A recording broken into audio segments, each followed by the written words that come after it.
DNA doesn't lie, right? That's what we're always told. It's science. It's objective. It's the one thing in these cases that's supposed to cut through the noise. But what happens when the people collecting and interpreting the DNA are less than airtight in their process? When the evidence doesn't show up until days after the initial search? When the person handling it is already tied to the prosecution's story? Today, the state brings in their DNA guy.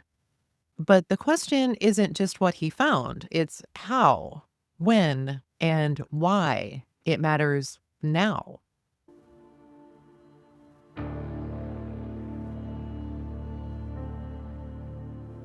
Welcome back to Beach House 34. I'm Christine Worth, and you're listening to episode 22 of our ongoing trial reading of the Steven Avery trial. Last time in the last episode, we heard from a volunteer firefighter who, on November 8th, just 3 days after Teresa Halbach was reported missing, said he found her license plates folded up in the back of an old station wagon on the Avery property.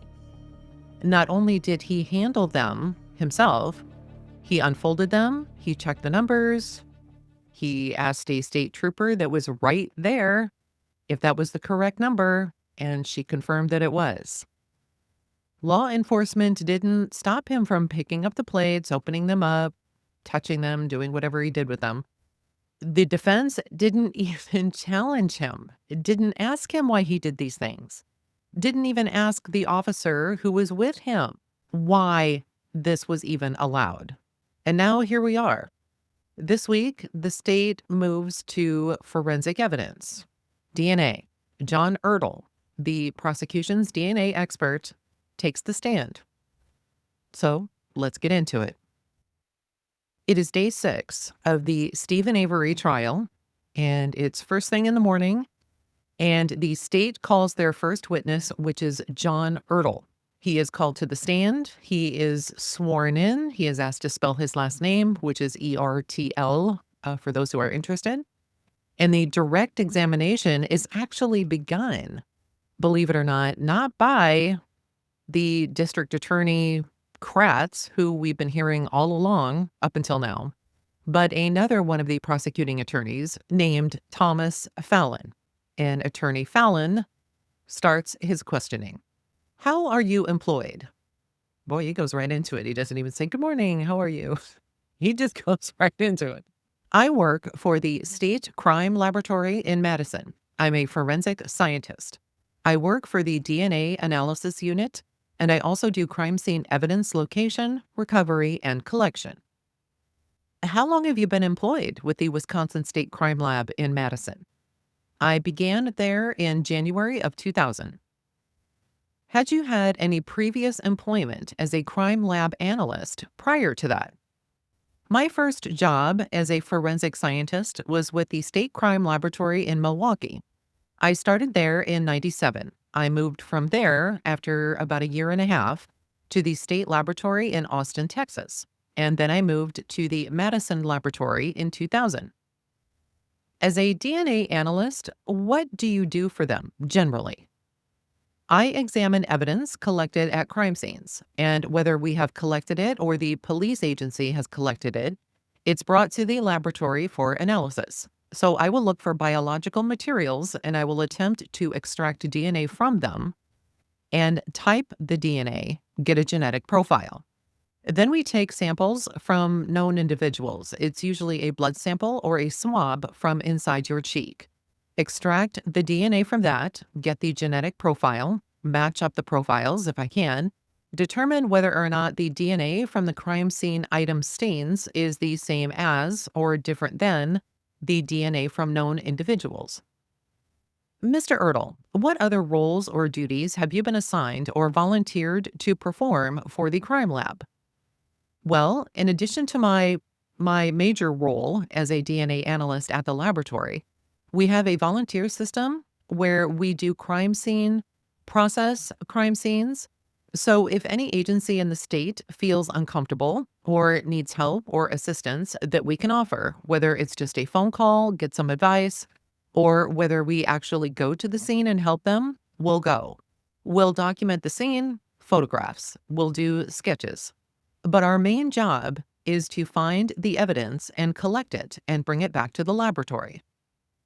Is there a name for that particular unit or task that you perform? That's the field response team. Now, we've heard this one before, haven't we, folks? Okay. How long have you been a member of the field response unit?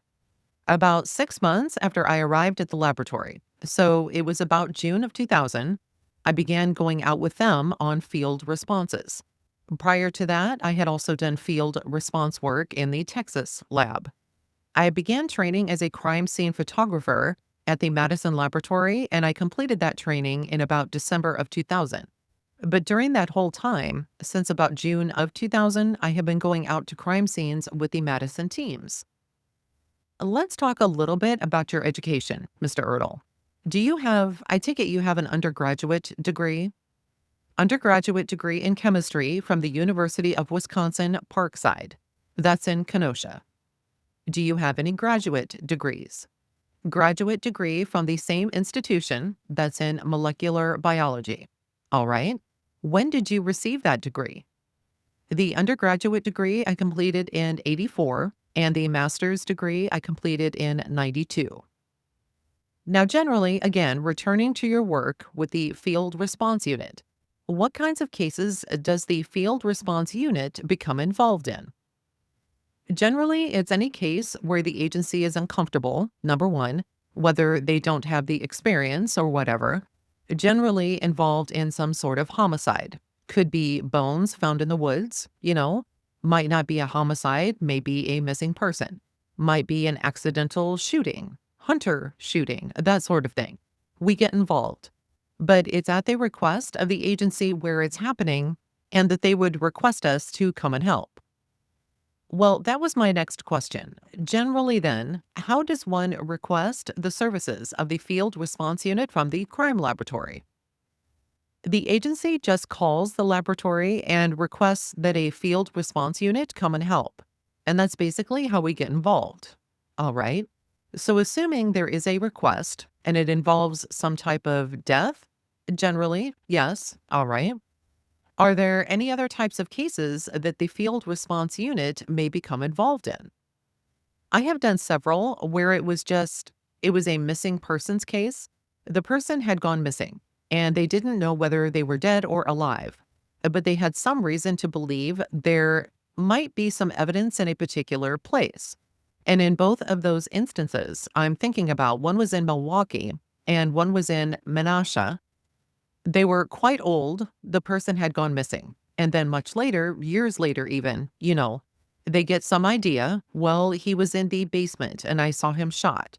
Somebody telling him this, or the landlord remembers there being blood on the wall when a tenant moved out 25 years prior. So we go and look under the paint, see if we can find any blood. But generally, there's a body involved. They know someone's been killed. It's more immediate than a missing person. All right. Mr. Ertl, I would like to direct your attention to Saturday, November 5th, 2005, and ask how did you become involved in this particular case? It was a Saturday, so I wasn't at work, but I was on call. So the Manitowoc County Sheriff's Department called the laboratory number, and our answering service forwarded the call to me. And it was Detective Dave Remaker. He explained to me that he had a missing persons case out of Calumet County they were getting involved with, but the vehicle belonging to that person had been located in Manitowoc County, and he would like for the lab to come and look at the area around the vehicle and to recover the vehicle and bring it back to the laboratory. About what time did you receive that call, or did you make contact with Detective Remaker? That was around noon on Saturday. All right. Did you subsequently respond? Yes. About what time did you leave Madison? It was about 1:15 p.m. I had contacted the photographer to take with me, and we have a field response vehicle, looks like a ugly colored yellow ambulance, and we headed for Manitowoc County. Who, if anyone, assisted you in this initial response? My photographer for that was Guang Shang. And for the benefit of everyone, could you spell Mr. Guang Shang's name? It's Guangzhang.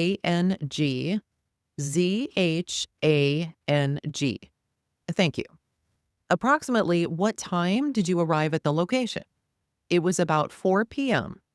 And who did you meet at that location?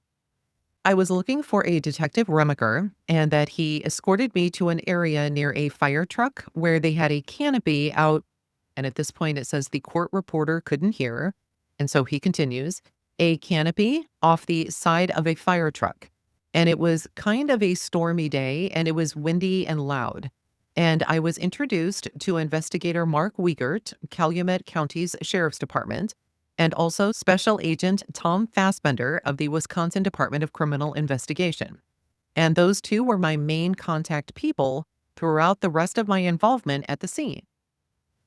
Did you at all briefly meet Detective Remacher? I believe I did. All right, but your direction came from Investigator Wiegert and Agent Fassbender? Yes. All right. After you checked in with them, what did you do? They were at the end of the road leading into the salvage yard, and that RAV4 vehicle, the victim's vehicle, had been located maybe a quarter mile into the salvage yard down an embankment.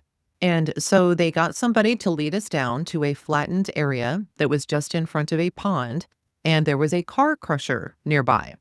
But it was quite an open, gravelly area, and we were able to park there, and then we proceeded on foot.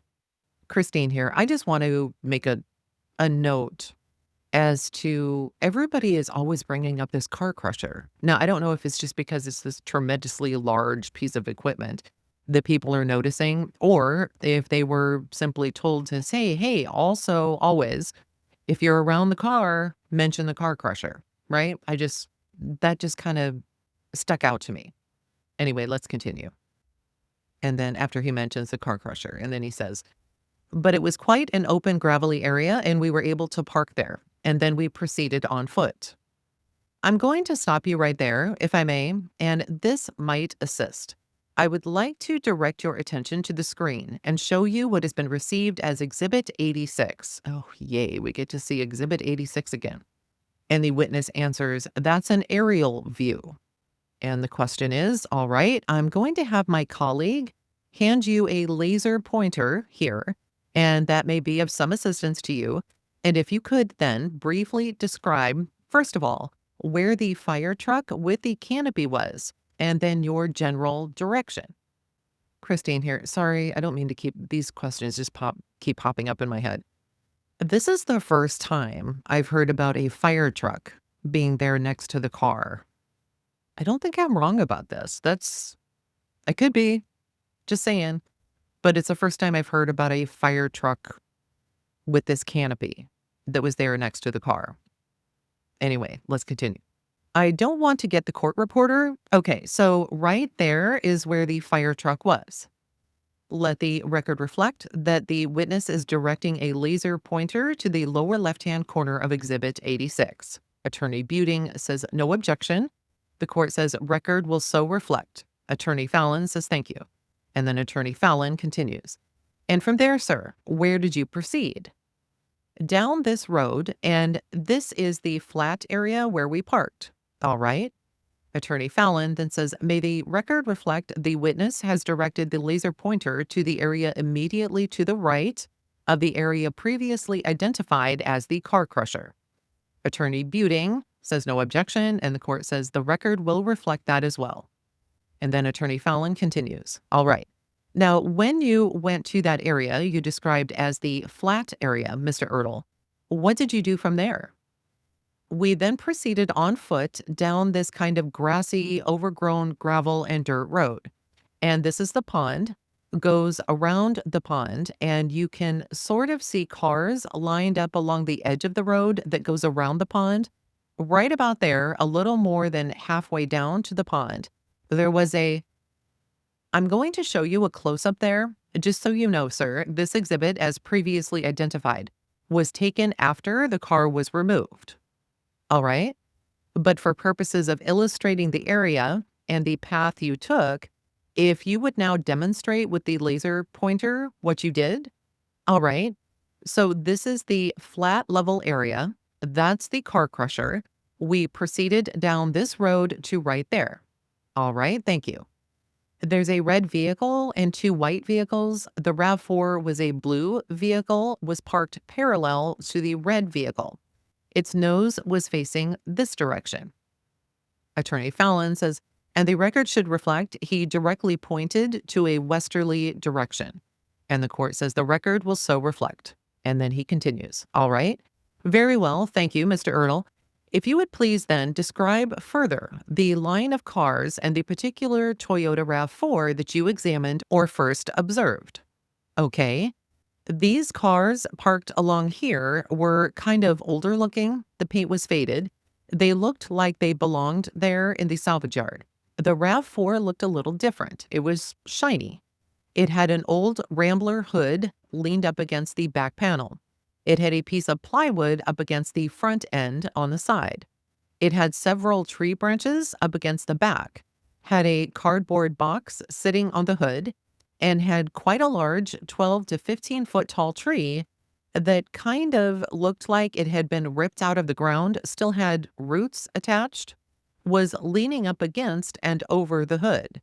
The other vehicles there had been parked there, and there were saplings growing up around them. But this one had detached tree limbs and things around it. The Rambler hood and some fence posts were leaned up against the car. The other cars didn't have that sort of stuff around them. The car was sitting there, and there was vegetation growing up around them, so it looked a little odd. All right. And before we go further, tell us about the weather conditions upon your arrival. When I first got the call at noon, I was informed that the weather was threatening. It was early November. It was kind of cold, but it was rain that we were having. It had rained, and they were afraid that it was going to rain on the vehicle. I advised them they should cover it in some way if they could. Because of the rain, if there were fingerprints or anything, handprints in the dust on the car, that would get rinsed away by the rainwater. So I believe they had put a tarp over the vehicle when it did begin to rain, and they had removed the tarp just as we arrived. It wasn't raining when we arrived, but it was still dark and cloudy. And during my course of my stay there that evening, at times it did. We had an actual thunderstorm. And that flat area then I talked about, I can remember stepping out of the van at one point into a puddle. And not just a puddle, but the general area where the water was pretty deep. And we had quite a torrent of rain. Attorney Fallon says, let the record reflect that the witness put his hands together and gave us an apparent estimate of what looked like about 4 to 6 inches of water, 2 to 3 inches of standing water. Now, as you arrived to examine this vehicle, was it raining at that particular point? Maybe misting, wasn't really raining.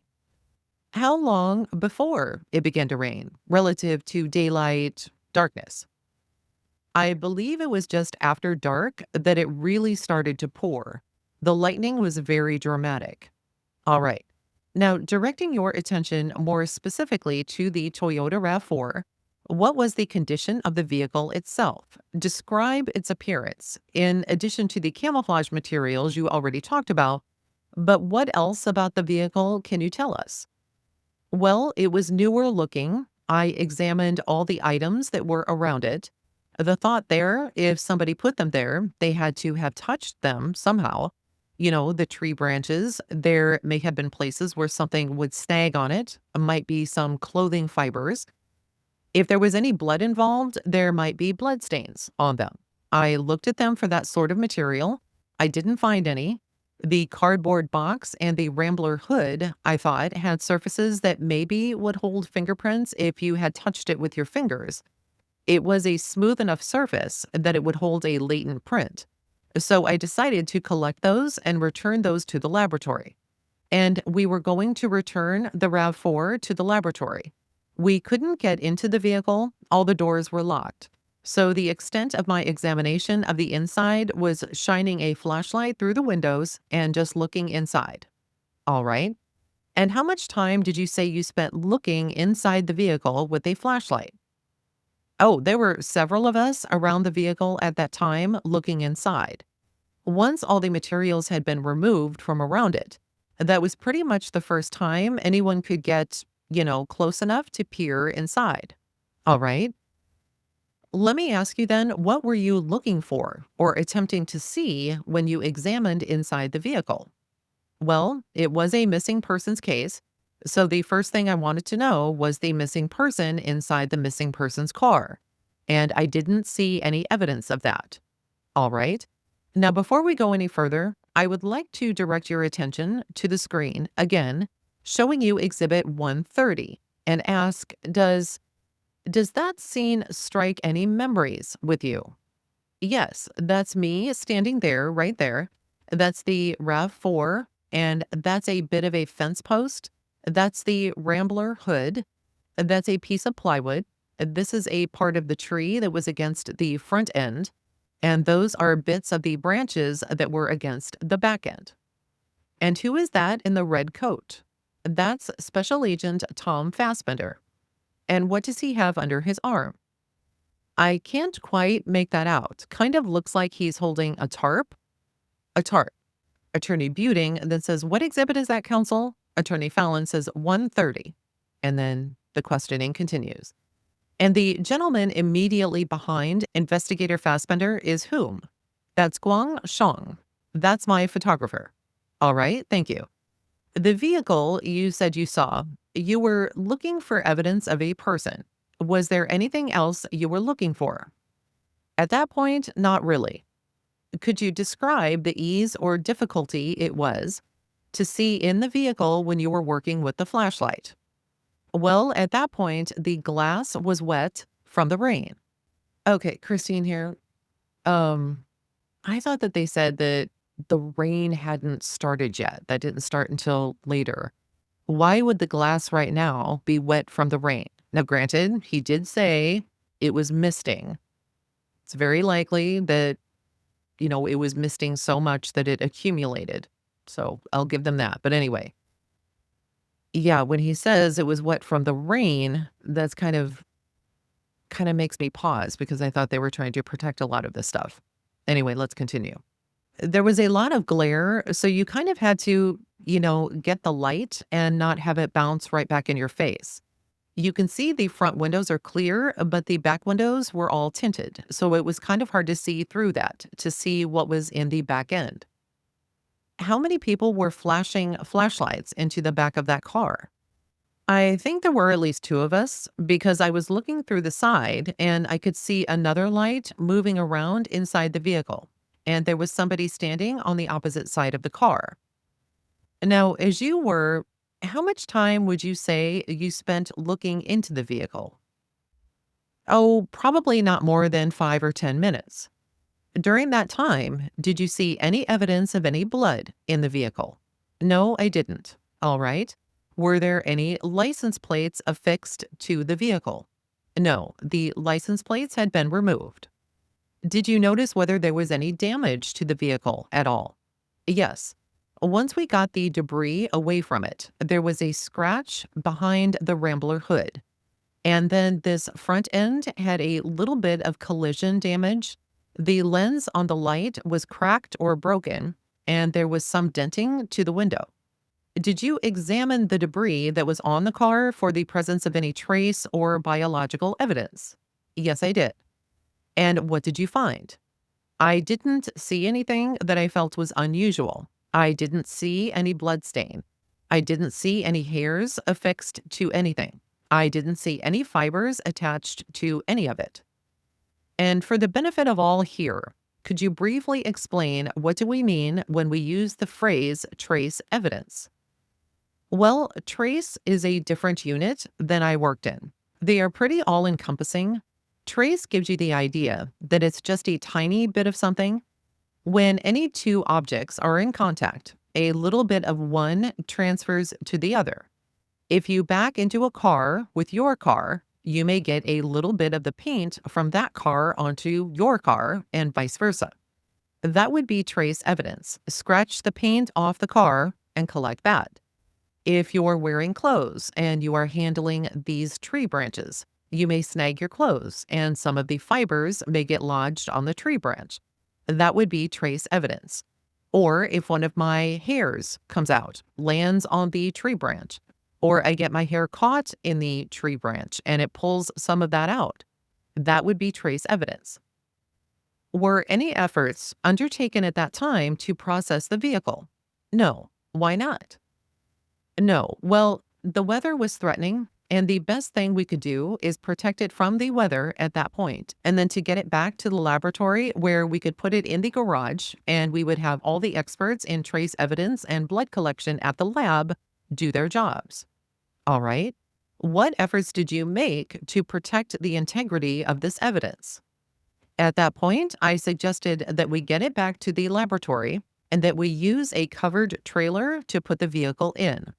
The trip to Madison in a rainstorm traveling at highway speeds would pretty much scour anything off the outside of the car. We wanted to put it inside of a trailer, so I asked for that to be brought to the scene. And did that in fact occur? Yes, it did. Approximately how long did you wait before making the request for that type of equipment and its arrival on the scene? I believe I made that request pretty early on. I'm not exactly sure how long it took to get that to the scene. There was a wrecker truck was called, and that was a separate company, I believe, that had the trailer. In the meantime, I got involved with other areas at the salvage yard. All right, let's talk about those. While you waited for the wrecker service to arrive with the enclosed trailer, what was the first thing that you did after leaving the SUV? There was a team working with a cadaver dog, and I kind of wanted to get a bigger feel for where I was. So I kind of hooked up with them. We proceeded down the road, around the pond, and then down a steep embankment into like a gravel pit. I'm going to direct your attention again to Exhibit 86. Does that assist you in explaining what you did? Sure. The RAV4 was parked here. We walked down this way a ways, and then down this embankment into this gravel pit area. How much of a pitch or a bank or embankment was that? In other words, what's the difference in the terrain as best you can describe? Oh, it was kind of loose footing. So it was kind of step and slide to get down. Once we were down, you couldn't see up out the top. It was maybe a 20-foot embankment. All right. Was steep or it was pretty steep. Yeah, it took some effort to come back up too. All right. And after, so approximately at this particular point, was it still daylight or had dark set upon the scene? It was getting to be twilight. While we were down in here, we could still see each other pretty well, and the dog, you could see it working. We didn't stay down here for a real long time. I came back up, met back up with my photographer, and then I believe we proceeded back to our van. And then at some point, we were escorted back up to the command base. Where was your van parked?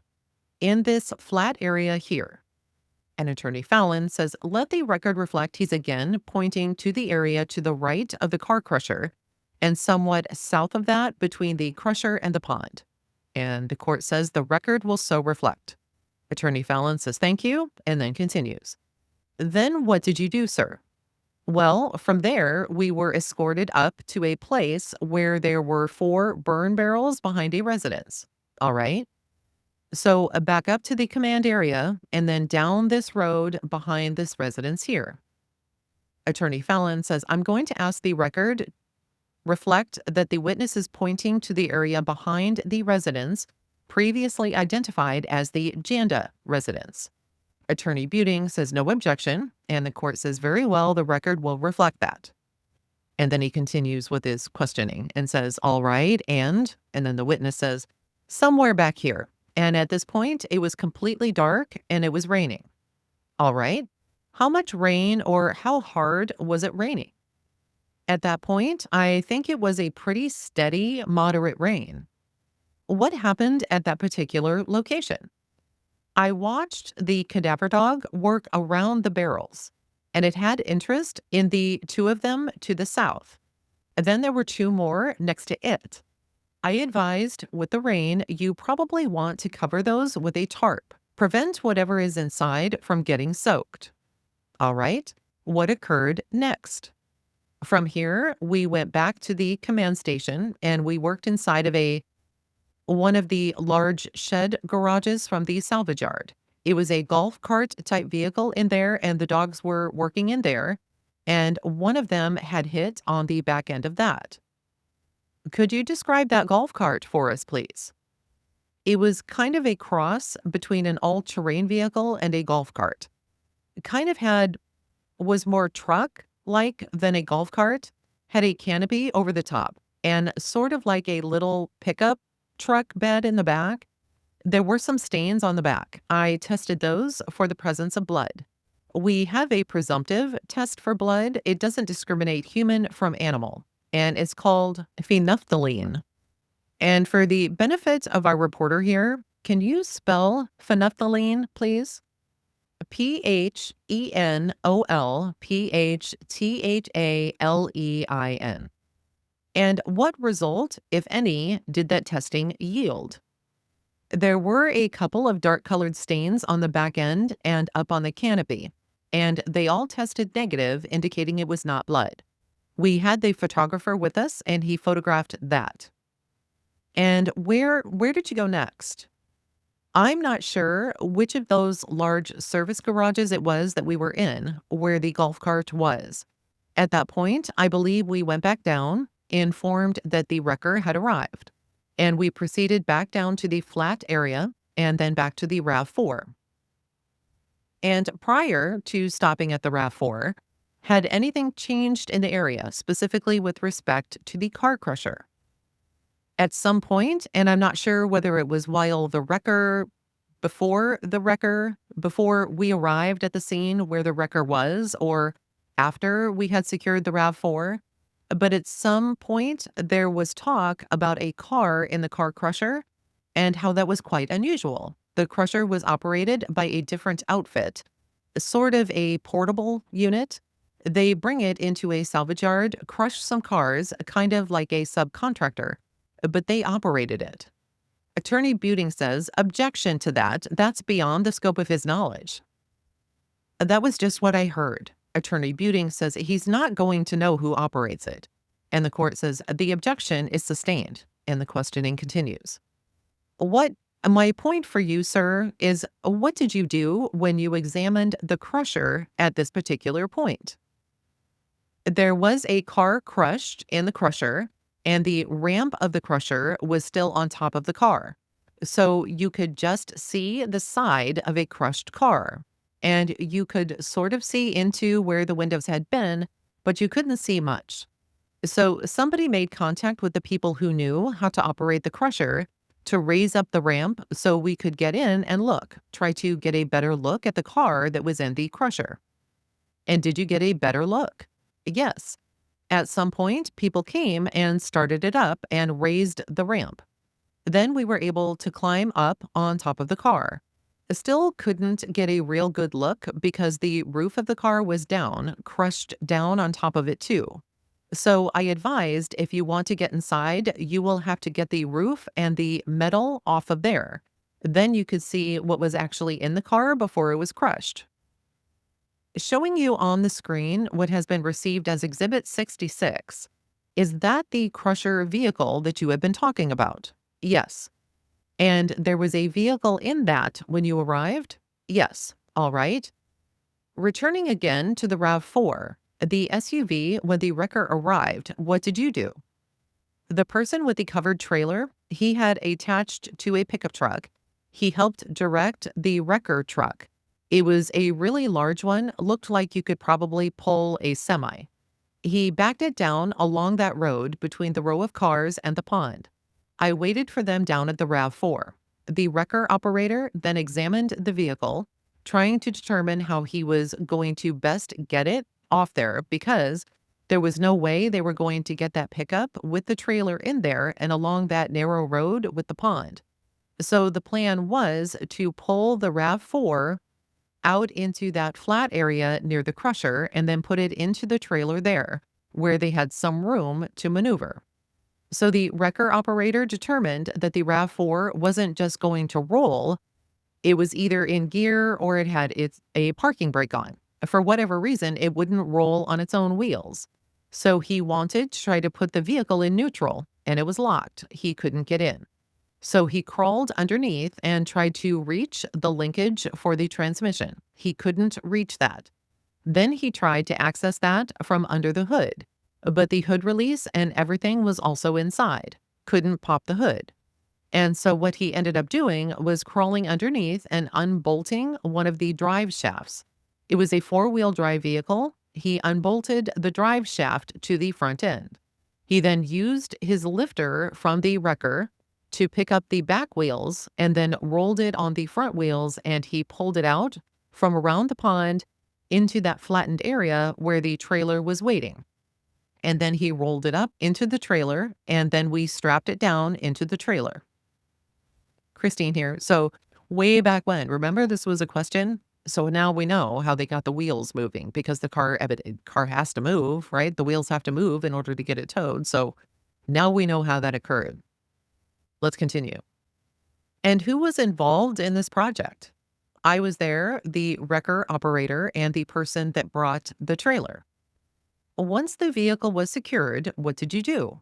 We then prepared, and I'm not sure if this is the point where they actually had the ramp raised now, and we then looked at the crushed vehicle in the crusher, or if that had occurred right prior to moving the RAV4 out.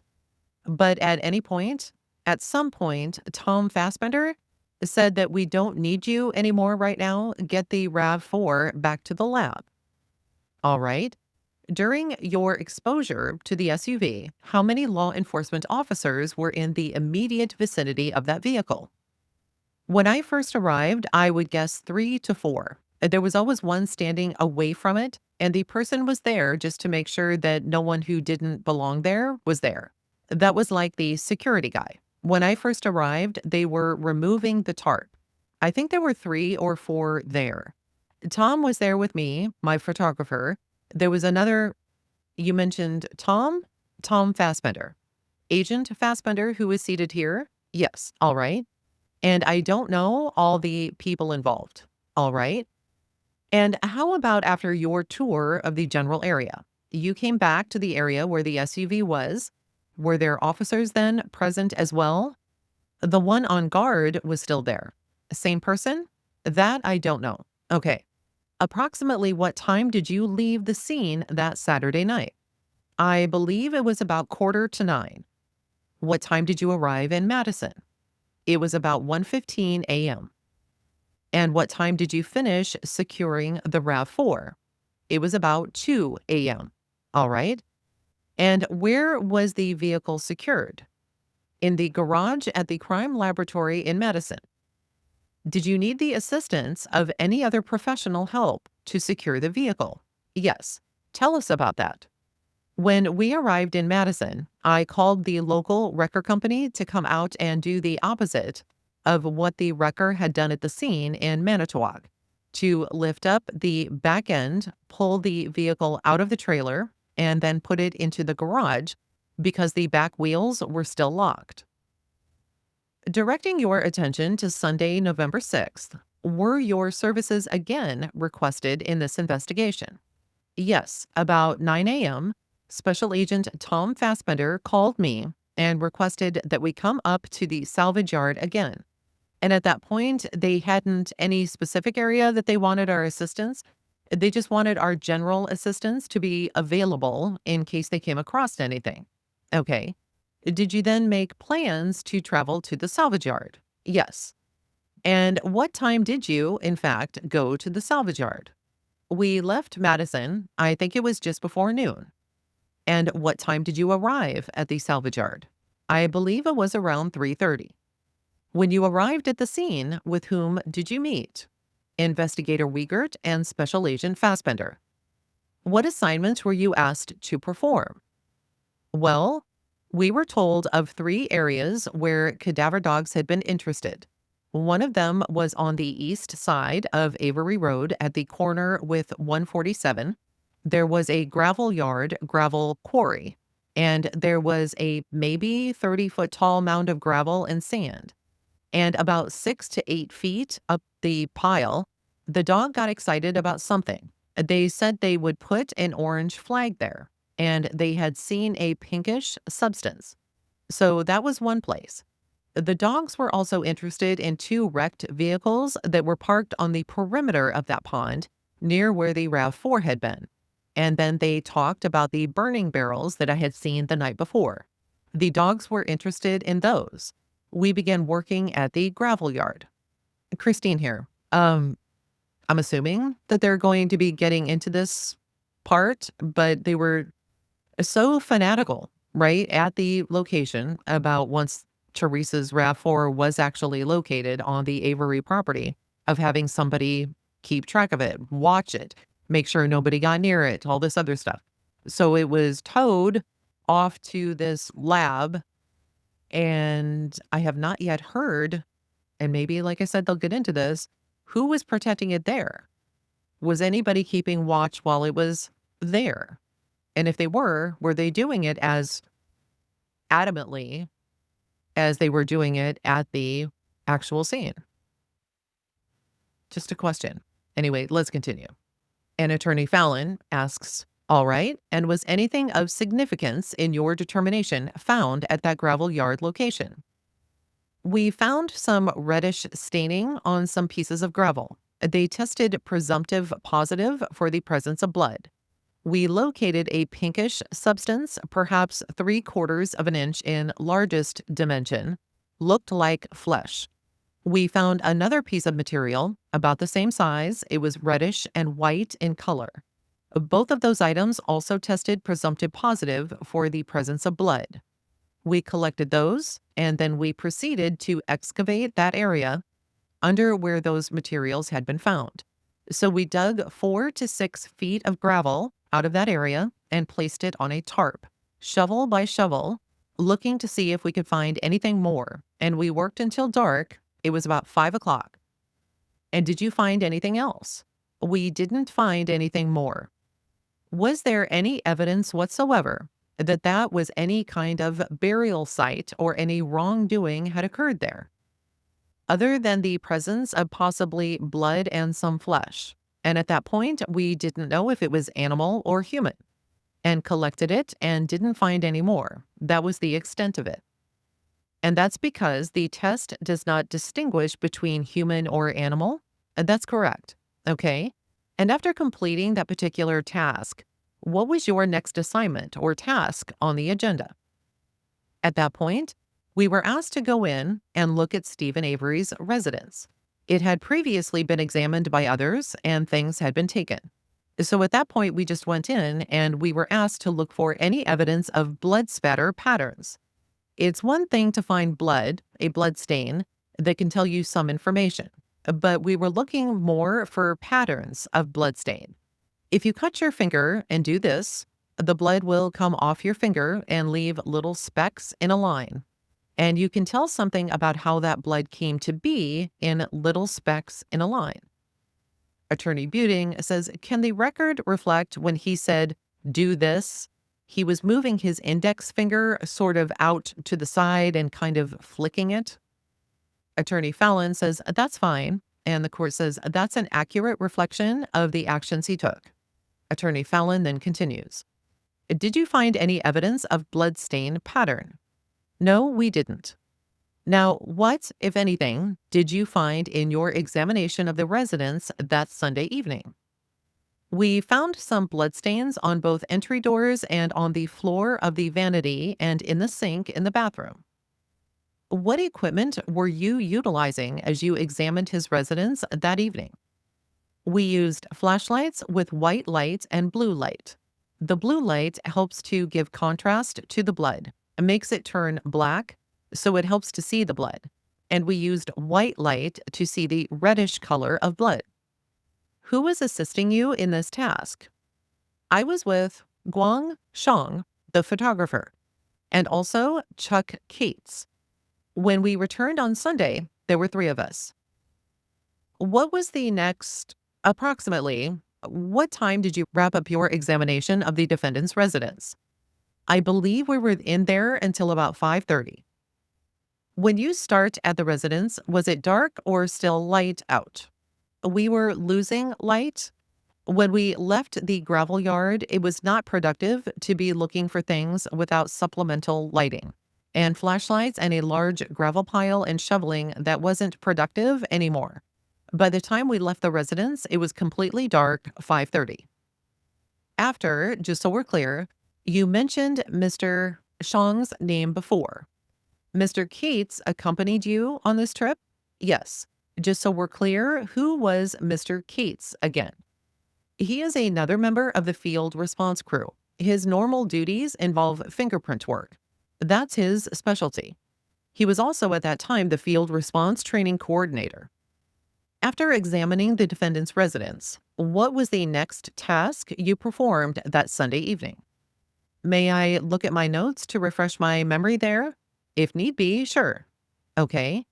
After we looked at the residence, then we moved on to the 2 vehicles that the cadaver dogs were interested in down near the pond. One of the agencies had set up some very impressive lighting down there, so we were able to examine those vehicles even though it was dark outside. We found apparent blood staining in both vehicles. We collected those blood stains.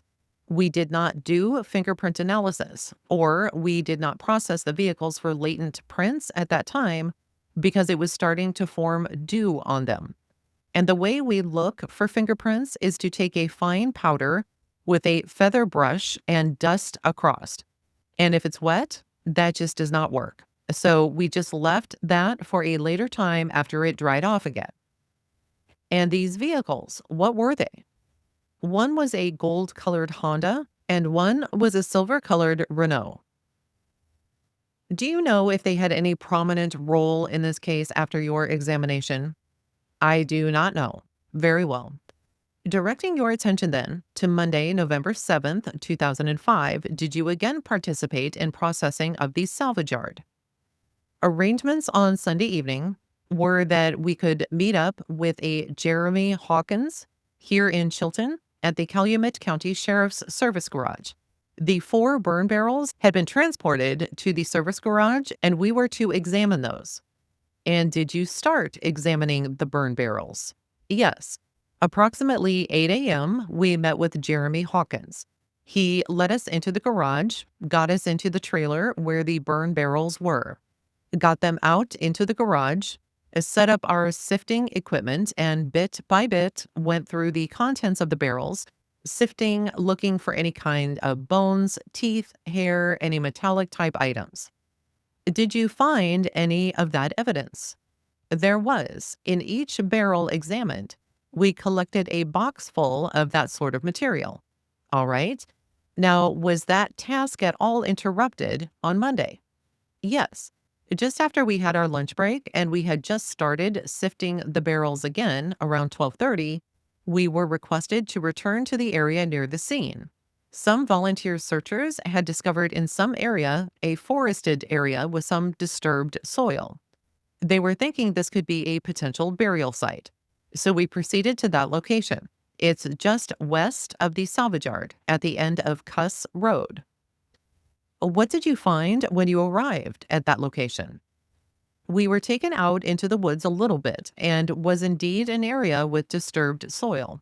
To me, it didn't look like a grave site. It looked more like a rotten stump to me, where the wood had just turned into like humus. There were no plants growing up through it, really, so it was a barren spot. So it kind of looked like it was disturbed. The normal grasses and moss and stuff growing in the area around it weren't here, so it did look odd. There was some whitish colored plastic sticking up out of the ground in sort of a perimeter, maybe 3 feet in diameter. The plastic to me looked like it was decomposing, getting brittle and just flaking off onto the ground on its own. Those little flakes were still there right under the plastic. What does that signify with respect to the age of that plastic and that particular site? Well, the fact that little bits were directly below the plastic that was sticking out of the ground indicated to me that it hadn't been disturbed recently and that that plastic had been there for quite some time. Perhaps years? Perhaps. So, your conclusion with respect to the possibility of any type of burial site was what? Well, at that point, I was also informed that they had been working a bloodhound with a scent from Attorney Buting, then says, objection as to hearsay at this point. Attorney Fallon says, that's fine, and then continues his questioning. Christine here. Before I continue on, is this drive anybody else absolutely crazy when they ask a question to a witness and the witness doesn't answer the question and instead talks about something completely different? I've noticed this quite a bit. This is absolutely frustrating for me. I mean, even if we go back to the most recent question. So your conclusion with respect to the possibility of any type of burial site was what? You expect him to give a conclusion, right?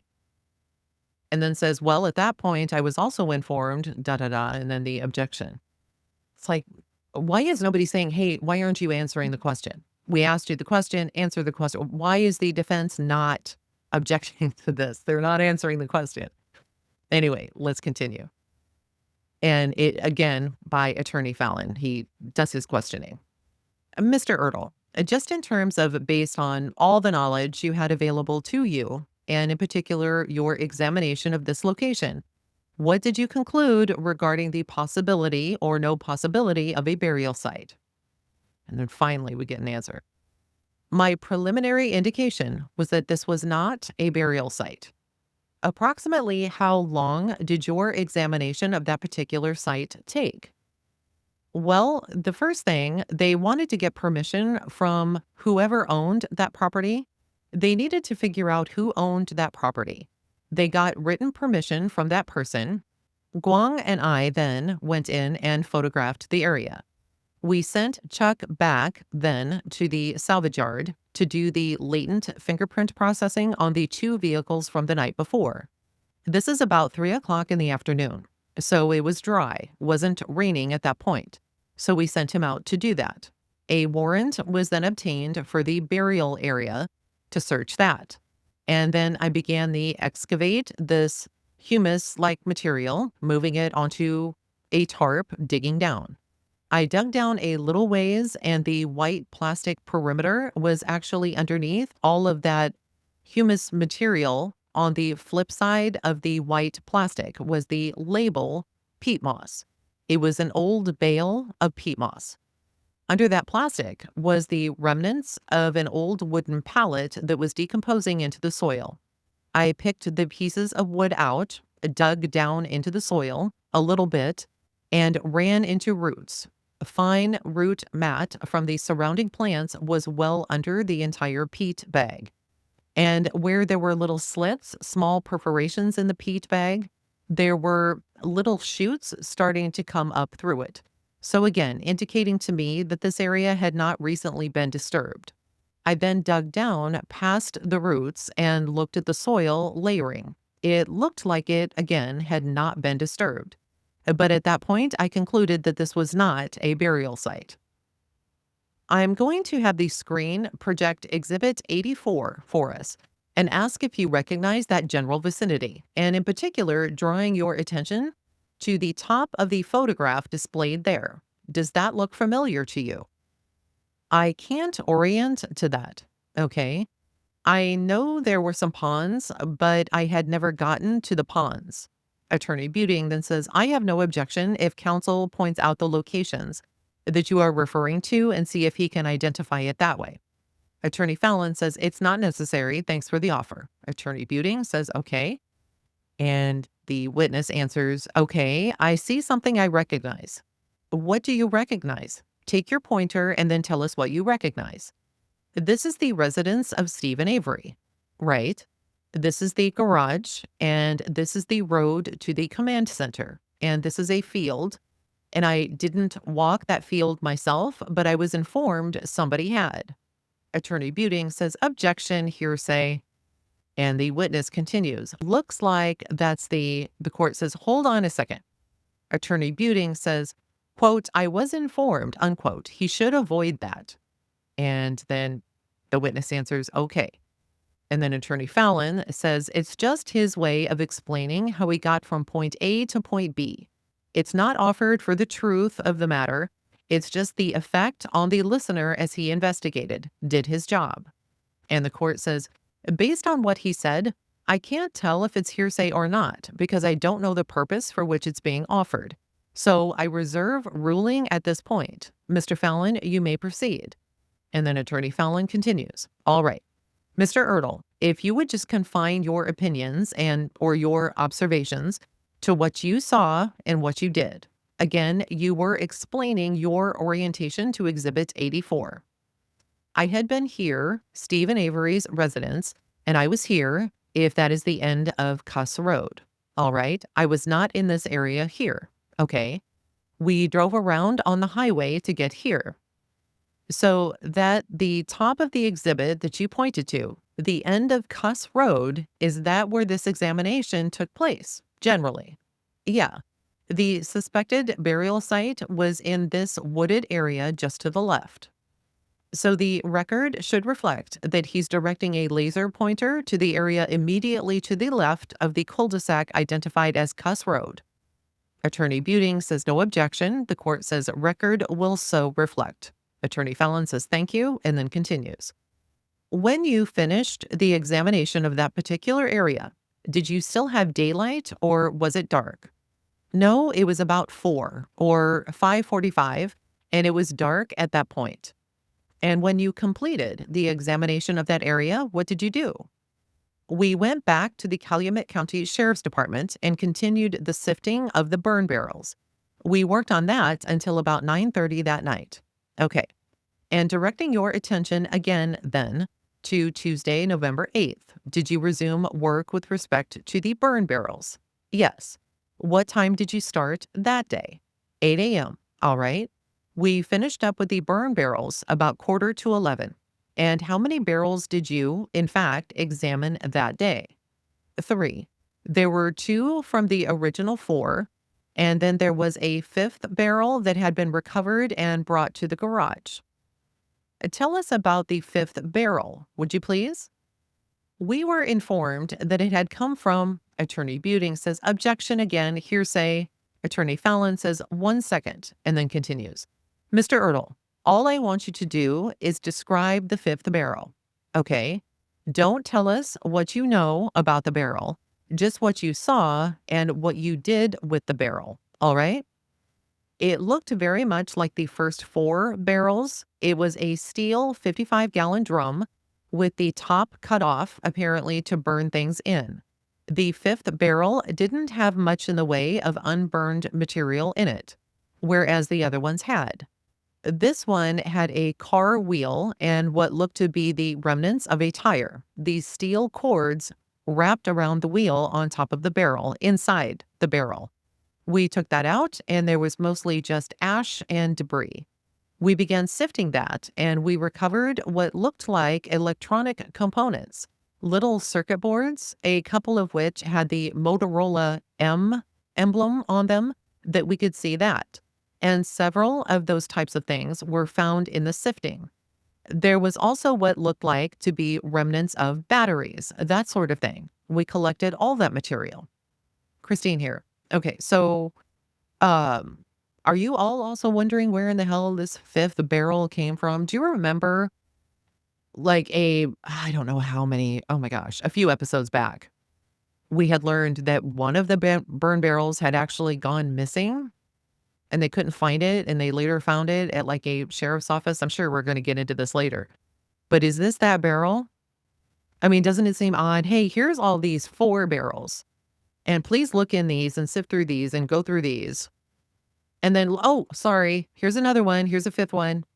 Can you go through that too? And all of a sudden they start finding things. Isn't that a little odd? Anyway, let's continue. He's talking about, they had just finished up asking, we collected all that material. And Attorney Fallon says, and what did you do with it? Well, as with all the materials we collected, they were eventually turned over to Calumet County Sheriff's Department. I will have my colleague show you exhibit marked, I believe, 156. Do you recognize that? It looks like the fifth burn barrel, based on the lack of any other materials, besides mostly burnt materials. And you can sort of identify the square corners of what look like the circuit boards being recovered from there. Okay, I'm showing you the exhibit on the screen right now. In terms of the contents, as you began to sift the barrel, did those contents look very similar to that? Yeah. And with respect to those contents, can you identify anything in the exhibit that you recognize? From the photographs, I can't really identify anything they look like. All right. But they have square corners, but like the things we collected out of the barrel. Okay. The right shape and size. There's another close up there in terms of this particular photograph. And again, just for the general idea, is that how the barrel looked when you began the sifting process that you just told us about? Yes. All right. Very well. Thank you. After you finished examining the barrel, the fifth barrel, what did you do next? We then returned to the salvage yard. What did you do when you returned to the salvage yard? At that point, we were directed to one of the wrecked vehicles in the yard. We were told that one of these searchers had found vehicle license plates within the vehicle. They had taken them out. They had been folded or rolled in such a way that he couldn't read the number on the plate. So he unrolled it or unfolded it and was able to read the plate. And it was the license plate number for the RAV4 vehicle. So what did you do and the rest of your team do with respect to the vehicle? We went over and photographed the position of the vehicle, the surrounding area. We examined the inside of the vehicle. We processed it for latent prints, and we collected the license plates. All right. And what was the next task that you were asked to perform that day? Well, Guang Shang and I left that immediate area to take some general overall photographs of the salvage yard while Chuck was doing the latent print processing on that vehicle. When we arrived back, we had the request for the use of our sifting equipment. There was a burn pit behind the garage that they wanted to use our sifting equipment on. And who was asking for your assistance, and in particular, your sifting equipment? That was Special Agent Tom Sturdivant. Can you describe this sifting equipment for us?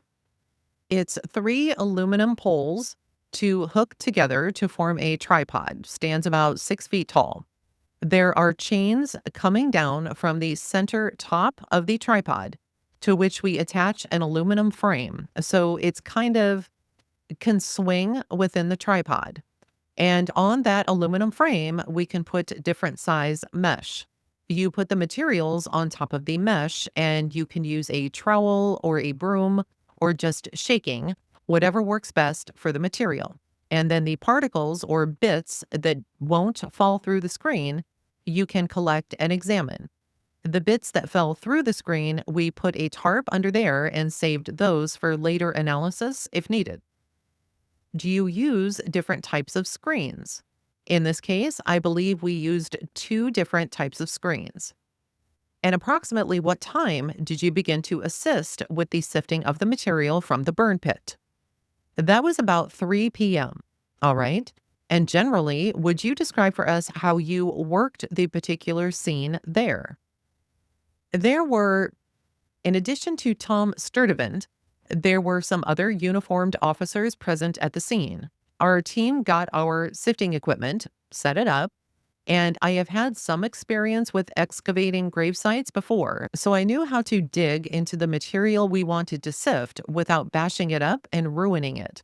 So we have a small, square-nosed, flat shovel, and the ground under the ash in this area was very hard and packed. And so I moved material onto the shovel, onto the sifter. The other officers and Chuck Cates were there picking through the materials. Quite often, they would ask me, "Does this look like a bone?" I said, if there's any question, put it in the box. So we collected a lot of material from that. All right, sifting. Tell us about your experience in terms of excavating a particular site like this. Earlier that summer, we had a case where it was a homicide, and the body had been attempted to be burned in a fire ring. It wasn't a complete destruction of the body, and then pieces of it had been buried.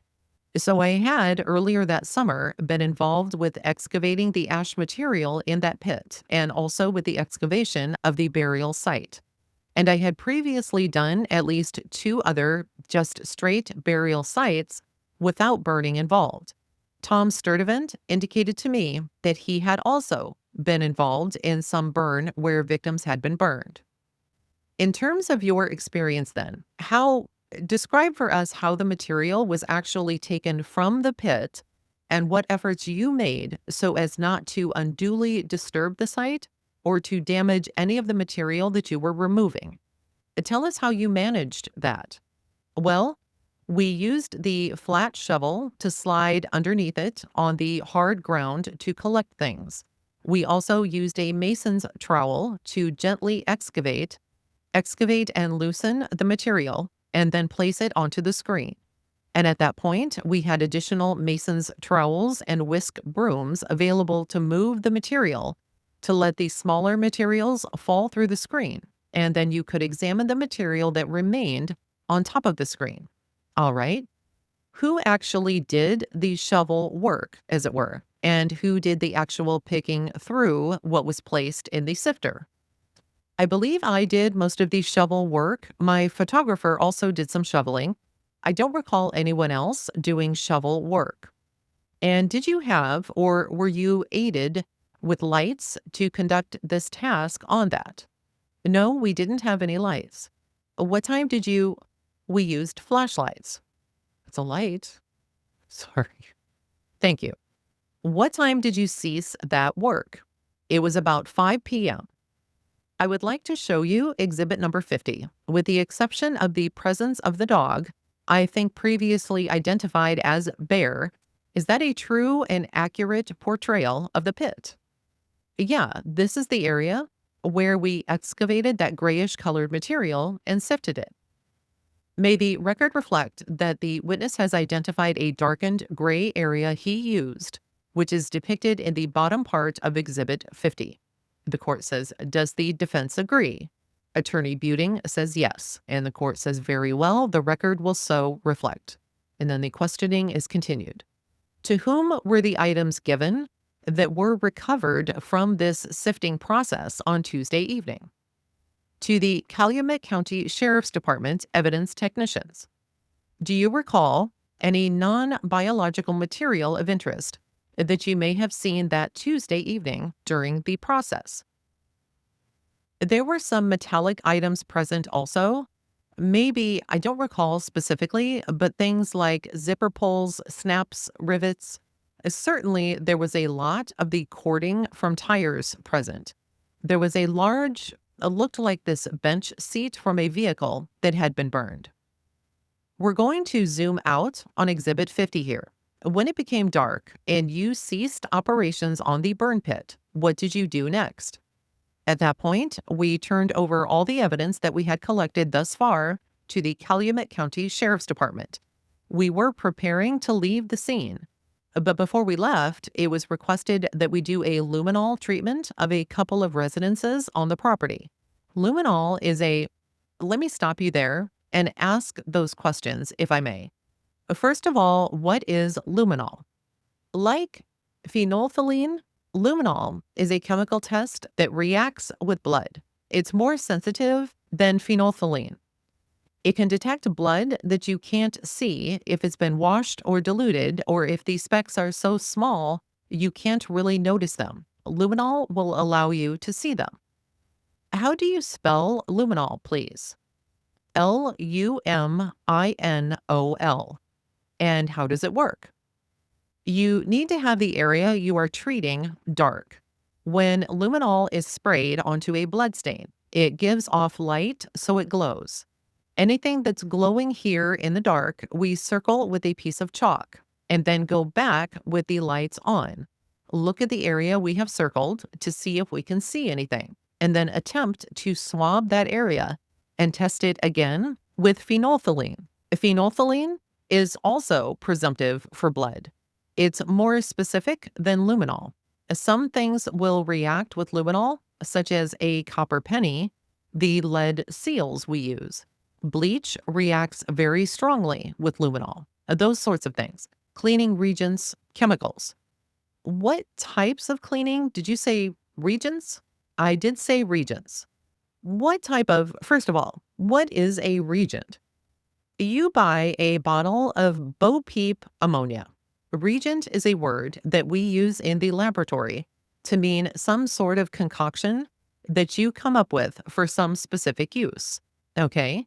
Something you put on your sink to clean with. I was going to say, can you give us a common everyday example of a reagent? Clorox bleach. Okay. You were saying you were about to explain more on the reagents. So luminol is more sensitive, but it's less specific than phenolphthalein.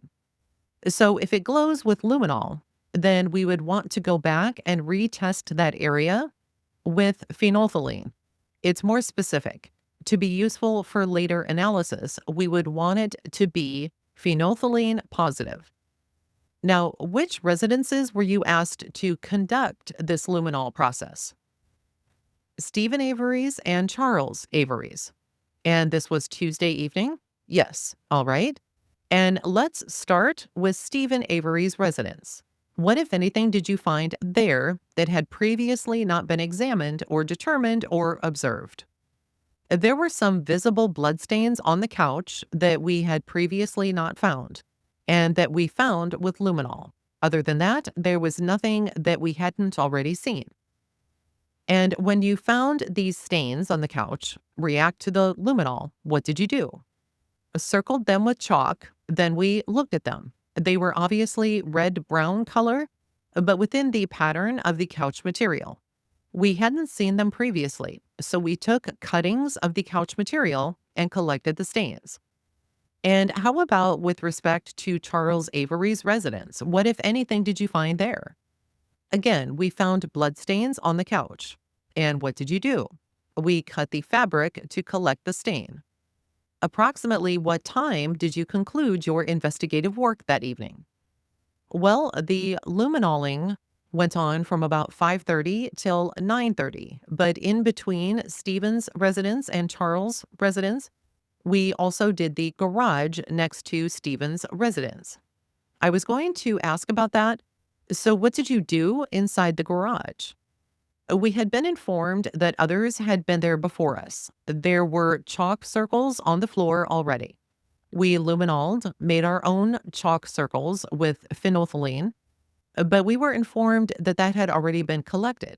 There was another area that wasn't just a spot on the floor, it was more of a smear. Can you describe this smear in greater detail? Roughly 3 to 4 foot diameter area, faintly glowing under the luminol. No specific spots or stains. Couldn't see anything with the lights on. Just swabbed several places where the luminol had been reacting. Tested with phenolphthalein and did not get a reaction with the phenolphthalein. All right. So this is that large area you were talking about? Yes. So what did that tell you as a forensic scientist about that large area and its reaction to luminol, but did not react to the more specific phenolphthalein test? Well, there was something that had been spread out in a large area that was reacting. I don't know what. And what cross-reacts, cleaning chemicals dilute blood, would react, but it may not show up with phenolphthalein if it was diluted enough. So there was really nothing for us to collect from there. All right. Now, as you think about that particular garage examination, do you have a picture in your mind as to approximately where in the garage this larger spot which reacted to the luminol was? Yes, I do. And tell us about that. As you face the garage, there was a large overhead door. There was a smaller entry door to the right of that. We went in through that door. Immediately in front of you was an inaccessible area because of the amount of stuff that was in the garage, parts of whatever. I don't know what. And the first stall to the left of the main door there was a snowmobile. And then in the further stall away from that door was a small SUV type vehicle. This smeared area was, if you walk in the door, move a little bit to the left around that material, between the material that's on the floor and the snowmobile, and then walk straight back toward the back wall until you run into the clutter. It was right in that area in the corner of the clutter at the rear of the snowmobile. All right. I'm going to have my colleague show you what's been received as Exhibit 107. Is Exhibit 107, would that be of some assistance to you in pointing out the general location of this larger spot? There's less clutter than I remember there being, but yes, the vehicle, the snowmobile, and some amount of clutter is there. All right. Is it sufficient for purposes of giving all of us here a general location of that? Yes. All right. I will have that projected onto the screen then. Showing Exhibit 107, you have the laser pointer. To the rear of this tractor, to the rear of the snowmobile. So you are pointing, the record will reflect the witness is taking the laser pointer and pointing to the area immediately in front of the green tractor and to the right and behind the snowmobile. Would that be accurate, Mr. Ertl? Attorney Buting then says, I would not agree with that. The court says, is that to the front or the rear of the tractor? Attorney Buting says, you are pointing to the rear of the tractor? And the questioning of the witness by Attorney Fallon says, the rear of the tractor?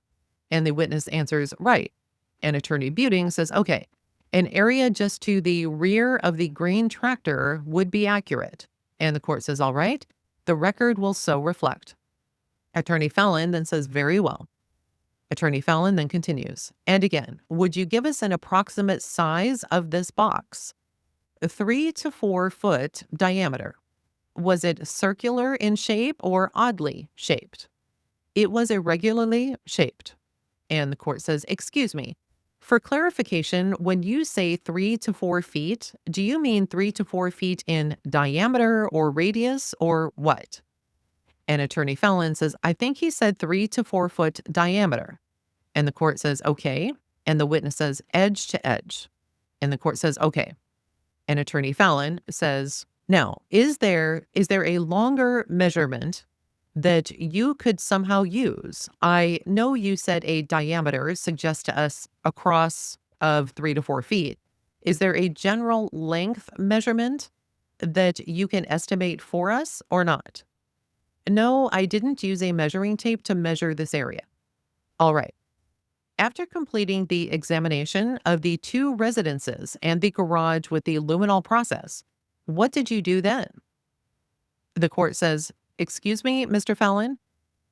Attorney Fallon says, 2 questions and I'm done. And the court says, very well. And then Attorney Fallon continues, what did you do? We had collected the cuttings from the couches in both residences, turned those over to Calumet County, and then talked with Investigator Wiegert and Special Agent Fassbender and were released from the scene. About what time did you clear the scene? It was about 9:30 p.m. Very well. Were you called back at all, or was that your last trip? That was the last. Attorney Fallon then says, thank you. We have no further questions for the witness. And the court at this time says, very well. Members of the jury at this time will take our morning break. Reminds the jury not to talk about the case. And at this point, we are going to end this episode. And then we will continue with the cross-examination in the following episode. So let's take a step back. John Ertl laid out his credentials, right? His experience, his role in processing evidence in this case. On paper, it sounds neat and tidy. The state crime lab swoops in with their field response team and they take control of the scene. But here's the problem. If not the field response team, then who was actually collecting the stains and doing the testing in the garage? Now, Ertl made it sound like others had already been there before them and that circles were already drawn on the floor when his team arrived. Isn't that the field team's whole job? If it wasn't them, who exactly was in the garage making those chalk marks? And why aren't we hearing from them? Or will we hear from them? And then there's the car crusher, the detail almost everybody seems to talk about, right? Everywhere we listen in these, hey, I was next to the car crusher, I was here by the car crusher. But for what reason? Ertl testified that someone raised the ramp so that they could get a look inside at the crushed car that was in this car crusher. But then Fassbender told him basically, hey, never mind, get Teresa's RAV4 back to the lab. So what was the point of all that? Was it really about the crushed vehicle, or was it just a distraction while they moved Teresa's SUV out of the salvage yard? And let's not forget the rain, the tarps, the flashlights, the mist versus pouring rain. Ertl himself said at times he couldn't see inside the RAV4. He said in his testimony that the windows were wet from rain, even though earlier he had claimed that it wasn't raining yet. Little details like that, it might not sound like much, but these little details are everything. The bottom line is the story of how this evidence was collected doesn't feel airtight. It feels patched together. And every time a witness says, well, somebody else did that part before I got there, like in this case, it leaves us with another hole in the story. Next time we pick back up with Ertl, but this time under cross-examination. Will the defense start asking questions that we've been asking? Or will they let another opportunity slip by? Thank you all so much for listening. I appreciate each and every one of you. If you haven't yet, please take the time to like and subscribe so that you don't miss the next episode. We'll talk soon. Bye for now.